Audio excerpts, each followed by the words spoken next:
তিশা, ওই দেখ বিমানের ভিতরে একটা লাশ পড়ে আছে, মনে হয় গিয়ে দেখি। বাহ, এ তো দেখছি বেঁচে আছে। কে তুমি? তোমার বাড়ি কোথায়? কি রে সালমা, এ তো কিছুই বলছে না। চত, একে বাড়ি নিয়ে যাই। আগে সঙ্গে করে নিয়ে আসছিস?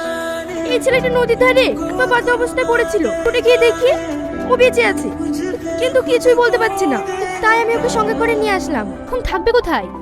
সে তোমাকে ভাবতে হবে না, তোরে নিয়ে যা। স্মৃতিশক্তি একদম নষ্ট হয়ে গেছে, পুরোনো কথা কিছুই মনে নেই। এখন আমি কি করি? ও কি স্মৃতিশক্তি কোনোদিনই ফিরে পাবে না? কোনো সময় ওর স্মৃতিশক্তি ফিরে আসতে পারে। আসছি। তোমাকে কি বলে যে ডাকি? সাকিব। আজ থেকে আমি তোমাকে সাকিব বলেই ডাকবো। কি এত চিন্তা করছে? তুমি আর আসার সময় পেলে না করে যদি না করতে পারি, স্যার আমাকে অপমান করবে। কই দেখি। এই দেখেন হয়ে গেছে। তুমি পড়াশোনা জানো? কিছু জানি না। মা, এই দেখো, স্কুল থেকে আমি সোনার মেডেল পেয়েছি। এই মেডেল সাকিবের। বললি আমি এই উপহার সাকিবের জন্যই পেয়েছি, তাই ওর গলায় পরিয়ে দিলাম। মা, সাকিব যদি আমাকে সারা রাত জেগে পড়াশোনা না করাতো, তাহলে এই মেডেল আমি কোনোদিনই পেতাম না।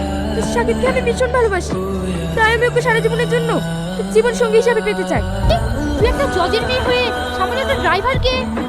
এটা তো ভালোই চেলেছো, আর সরলতার সুযোগ পেয়ে আমার মেয়েকে প্রেমের জালে ফাঁসিয়েছো। বেড়া বেড়া আমার বাড়ি থেকে।